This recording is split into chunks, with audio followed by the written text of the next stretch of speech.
In all honesty, it kind of surprises us when young players are expected to exceed expectations on a regular basis.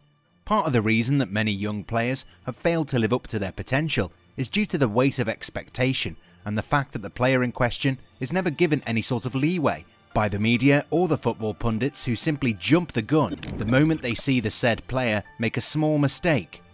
Moreover, a player's confidence is impacted if he's not managed properly. This is why we at Goalside are a little apprehensive every time a young player makes a big money move to a top club. We've seen it happen many times.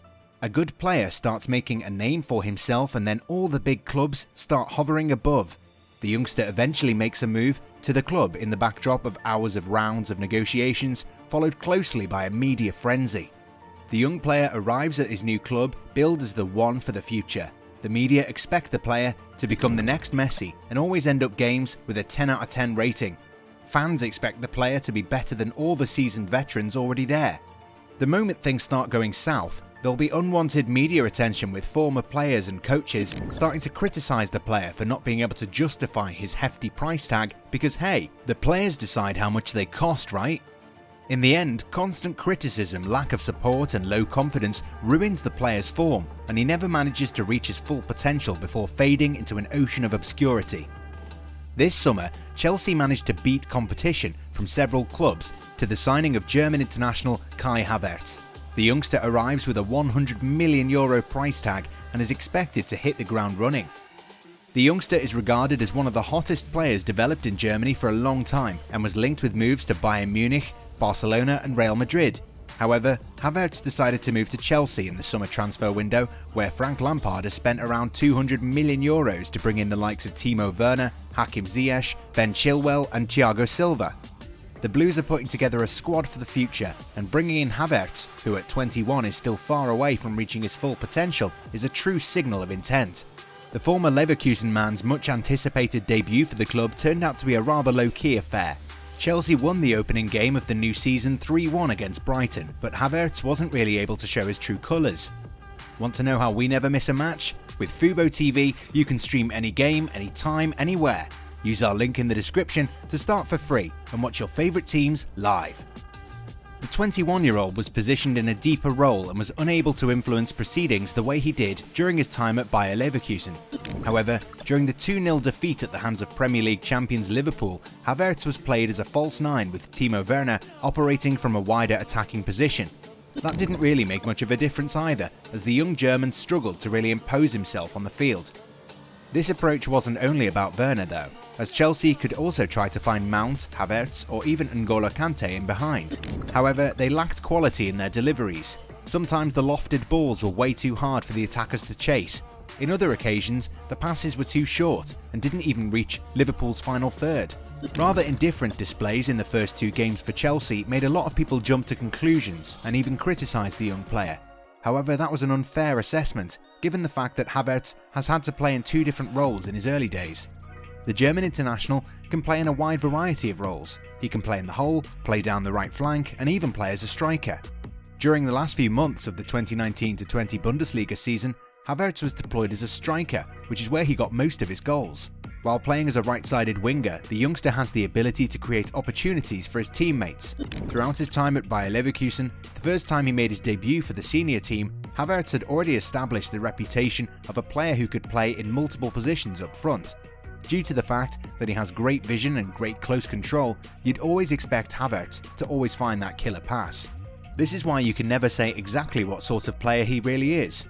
Is he one of those players who'll keep on scoring goals on a regular basis, or is the youngster a playmaker who in the long run will become a true number 10?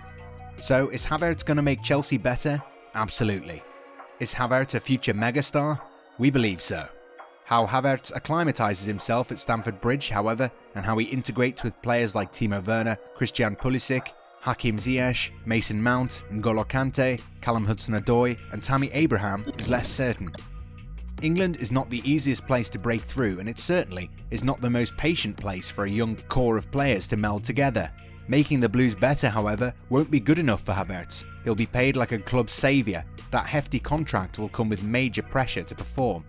And let's be real, this critique has nothing to do with his talent or ability. but mostly with the brazen financial gamble that Chelsea are making, and the inherent risk that comes with trying to build around a core of young players like Havertz, Werner, Pulisic, etc. For the record, we actually like this new core group for Chelsea, but man, it will be a nuclear bomb level implosion if things don't work out. In the end, a €100 million transfer fee and a €100 million salary over 5 years are the standards that Havertz will be judged by in England. It seems a tad high when the global economy is a Jeff Bezos sneeze away from totally collapsing, but who in their right mind would turn away that kind of money? Definitely not Bayer Leverkusen or Havertz himself. But returning to whether the youngster has silenced his critics or not, it's clear that you can never win over fans or detractors. Even if there's a game where you end up scoring a hat-trick, there'll be that one person who would focus on something that a sane person would logically ignore to delve much into. Funnily enough, Kai Havertz has already scored a hat-trick. The youngster scored 3 goals against Barnsley in the EFL Cup, and while people would say, "Ooh, it's only Barnsley," we would just say that it's never easy to score a goal in cup competitions, let alone score 3. Moreover, the fact that Havertz is still young, didn't have enough time in pre-season with his new teammates, makes his ruthless display against Barnsley all the more important. What's more, this was the first time Havertz had scored a hat-trick in his entire career, and guess what? He's the youngest ever Chelsea player to score a hat-trick in the League Cup. Clearly, he's doing something right. Manchester United fans and neutrals have been blown away by the performances put in by Bruno Fernandes. The Portugal international has definitely helped grab the club out of a pond of mediocrity. However, Havertz has got one over the former Sporting man in only 3 weeks by scoring more goals in open play than the United midfielder, provided 8 assists this year. In fact, only Robert Lewandowski, Lionel Messi and Cristiano Ronaldo are the players from Europe's top 5 leagues to have more goal involvement than the German wonderkid. Another stat for you. Havertz has played almost 2,400 minutes during the calendar year to date and contributes a goal or an assist every 85 minutes. It's hard to pinpoint Havertz's exact role, but he plays a hybrid of a playmaker and box-to-box role, where he can link up play but also attack the box with late runs by finding pockets of space. Even though the majority of his playtime has come at right wing, his playstyle is dynamic and malleable enough to play those 3 positions well. His heat map is indicative of his preferred areas, and what's most prominent is his preference to play in both the central and wide areas. We can also see activity in the 18-yard box, which comes from his late runs when he plays in central midfield. Havertz has excellent timing, and his runs into the box often result in him finding space to latch onto a cutback or cross. While Chelsea do have a lot of attacking options to choose from, signing Havertz was something that will always make sense. The last time the Blues made a similar purchase was when they bought Eden Hazard from Lille. Likened to Michael Ballack, Havertz is a technically gifted player who can shine in any position he's fielded in. Of course there'll be a few hiccups here and there, but that doesn't mean that he's a bad player. It's just that he's only 21, and everyone out there expects him to perform like he's been playing top-level football for 10 years. So, everyone, calm down.